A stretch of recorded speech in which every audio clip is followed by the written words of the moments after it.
బెదిరించారా లేకపోతే something blackmail ఏమైనా జరిగిందా అన్నది కూడా డౌట్ అనిపిస్తుంది. అలాగే మీరు వీడియోలో చూపించినట్టు థర్డ్ పర్సన్ ఫాలో. రైట్ సత్య గారు, థ్యాంక్స్ మీ అభిప్రాయాలు మాతో పంచుకున్నందుకు. ఇటు కూతురికి సంబంధించి ఎవరైనా ఉండుంటారు, కూతుర్ని బ్లాక్మెయిల్ చేయడం కానీ అలాంటిది ఏమైనా జరిగి ఉంటుంది అంటూ ఇటు సత్య గారు అయితే చెప్పుకొస్తున్నారు.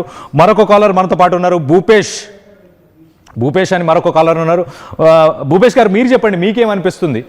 ఇటు ఫ్యామిలీ పరంగా అన్నీ బాగానే ఉన్నాయి, ఆర్థికంగా అన్నీ బాగానే ఉన్నాయి అంటున్నారు. మరి ఏంటి అంత స్ట్రాంగ్ రీజన్ ఏంటి, ఏమై ఉంటుంది, మీరేమనుకుంటున్నారు? సార్, మాకు వాళ్ళ భర్త అక్కడ దుబాయ్లో ఉండడం వల్ల ప్లస్ ఆఫీస్లో ఆమె లోన్లీగా, అంటే నేను వాళ్ళ మమ్మీ వాళ్ళ అమ్మ వాళ్ళ ఇంటి దగ్గర ఉండడం వల్ల వాళ్ళ ప్లస్ వాళ్ళ అన్నయ్య వాళ్ళు కానీ వాళ్ళ వదిన కానీ ఏమైనా ఇబ్బంది పెట్టి ఉండొచ్చేమో అనేసి నా అభిప్రాయం సార్. ఇది చాలా దురదృష్టకరం. ఇలాంటి మెసేజ్ సమాజానికి ఇక భవిష్యత్తులో రాకూడదని ప్రతి తల్లిని నేను కోరుకుంటాను సార్. ఇది చాలా బాధాకర విషయం. తెలుగు రాష్ట్రాల్లో 2 రాష్ట్రాలకు ఇది ఒక విచారమైనటువంటి విషయం. కాబట్టి ఇలాంటి తల్లులు మీరు ఇట్లాంటి నిర్ణయాలు తీసుకోవద్దని నేను ప్రతి ఒక్క తల్లిని కోరుకుంటాను. ఖచ్చితంగా నేను అనుకుంటుంది ఏంటంటే వాళ్ళ అన్నయ్య వాళ్ళ వదిన వాళ్ళ ఇబ్బందుల వల్ల, ఇంటర్నల్ గా మన ఇంట్లో జరిగిన కొన్ని విషయాల వల్ల ఆమె లోన్లీగా భర్త అక్కడ దుబాయ్లో ఉండడం వల్ల ఇవి నాకు ఎవ్వరు లేరు అనేసి ఒక లోన్లీగా ఫీల్ అయ్యి పిల్లలను తీసుకుపోయి చనిపోయి ఉండొచ్చు అనేసి నా యొక్క అభిప్రాయం సార్. ఓకే భూపేష్ గారు, చాలా మంచి మాట చెప్పారు. ఇటు తెలుగు రాష్ట్రాల్లో కానీ ఎక్కడున్న తల్లులందరికీ కూడా ఒక మెసేజ్ని అయితే ఇటు భూపేష్ గారు ఇచ్చారు. థ్యాంక్స్ ఫర్ కాలింగ్ ఆర్టీవీ, మీ అభిప్రాయాలను పంచుకున్నందుకు. సో మొత్తం మీద ఖచ్చితంగా ఇటు తల్లి లేకపోతే అన్న వాళ్ళతోనే ఉంటుంది కాబట్టి వాళ్ళు ఏమైనా ఇబ్బంది పెట్టారా మానసికంగా, ఏ రకంగా ఇబ్బంది పెట్టి ఉండొచ్చు అంటూ ఇటు భూపేష్ గారు చెప్తున్నారు. అలాగే ప్రతి తల్లికి కూడా ఆయన ఒక రిక్వెస్ట్ని చేస్తున్నారు, మీరు ఇలాంటి డెసిషన్స్ తీసుకోకండి, ఆలోచించండి, పిల్లల గురించి ఆలోచించండి అంటూ ఇటు భూపేష్ గారు చెప్పుకొచ్చారు. సో మనతో పాటు మరొక కాలర్ ఉన్నారు, ఇటు పవన్, హైదరాబాద్ నుంచి మరొక కాలర్. పవన్తో కూడా మాట్లాడి తెలుసుకునే ప్రయత్నం చేద్దాం. పవన్, మీరు చెప్పండి, మీకేమనిపిస్తుంది? ఇటు ఫ్యామిలీ పరంగా అన్నీ బాగానే ఉన్నాయని అందరూ చెప్తున్నారు. ఇటు ఇన్వెస్టిగేషన్ ఒక రౌండ్ అయితే ప్రస్తుతానికి ఇటు అన్నని, తల్లిని, భర్తని, అలాగే అత్త, మామ ఉన్న ఆయన క్లోజ్డ్ గ్రూప్లో ఉన్న వాళ్ళు, ఆఫీస్ నుంచి మెసేజ్లు చేసిన వాళ్ళు, వీళ్ళందరూ ఇన్వెస్టిగేషన్ చేశారు. చేసిన తర్వాత కూడా ఇప్పటికి పోలీసులు ఛేదించలేకపోతున్నారు. ఏమై ఉంటుంది కారణం, మీరేమనుకుంటున్నారు?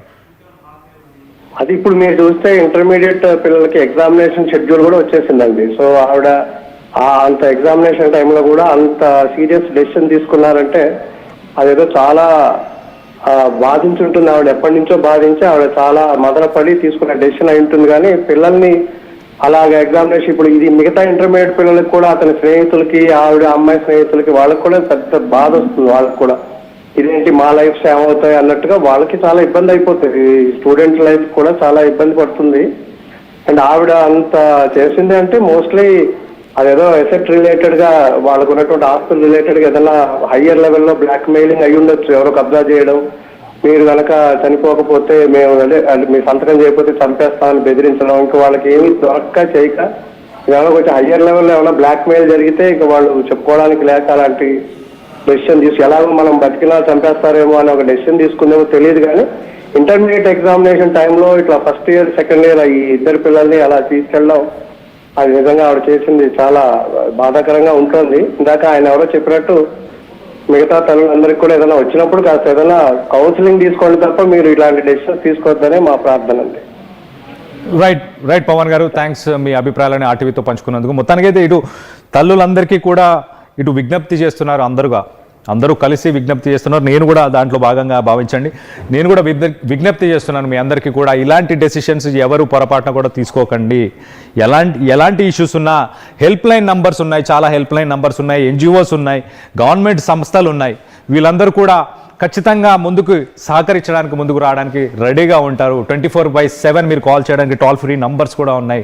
ఒక్క క్షణం ఆలోచించండి, ఒక్క క్షణం ఒక కాల్ చేసి చూడండి.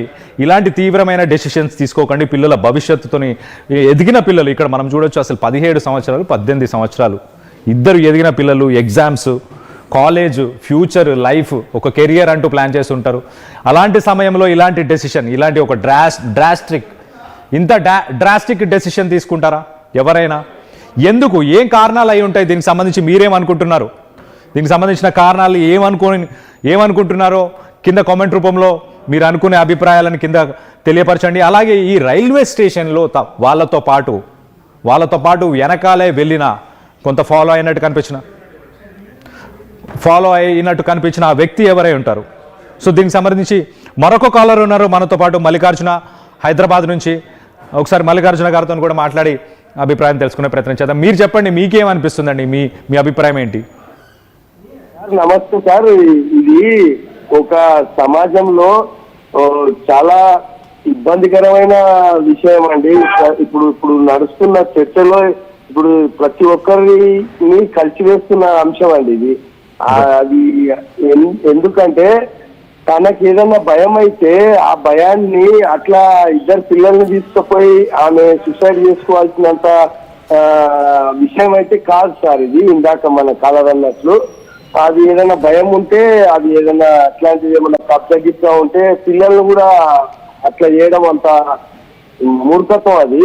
అయితే మేమేంటంటే ఈ కరోనా తర్వాత ఇట్లాంటి సమస్యలు కాకుండా చాలా మంది ఆర్థికంగా చాలా చిక్కిపోయి అట్లాంటి సమస్యలు ఉండి కూడా చాలా మంది ఎదురీస్తున్నారు.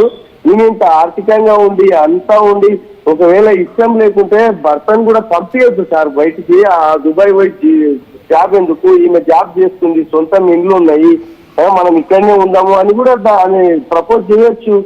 కానీ ఈ రోజుల్లో ఈ ఫోన్లు కూడా సార్, ఈ ఫోన్ల మాధ్యమం కూడా చాలా మందిని, చాలా ఫ్యామిలీస్ ను ఇబ్బంది పెడుతున్నాయి సార్. ఈ సెల్ ఫోన్లు అనేటివి, మీడియా, ఈ సెల్ ఫోన్లు, ఈ సోషల్ మీడియా కూడా చాలా మటుకు ఈ అనవసరంగా చర్చను లేపుతున్నాయి. ఇది కూడా మంచిది కాదు సార్. ఇది నేను అనేది నేనుగా. కాకపోతే ఏదో మానసికంగా అయితే ఏదో ఉన్నట్లుంది సార్. మానసికంగా ఉంది. దాంతో పాటు వాళ్ళ ఇంట్లో వాళ్ళ బ్రదరు, వాళ్ళ అమ్మ, వాళ్ళు కూడా కోఆర్డినేషన్ చేయాలి సార్. ఇప్పుడు ఆమె ఏదన్నా కనిపిస్తుంది సార్, ఒక 2 రోజుల ముందు, వారం రోజుల ముందే కనిపిస్తుంటది ఆమె ఏదన్నా సమస్య ఉంటే.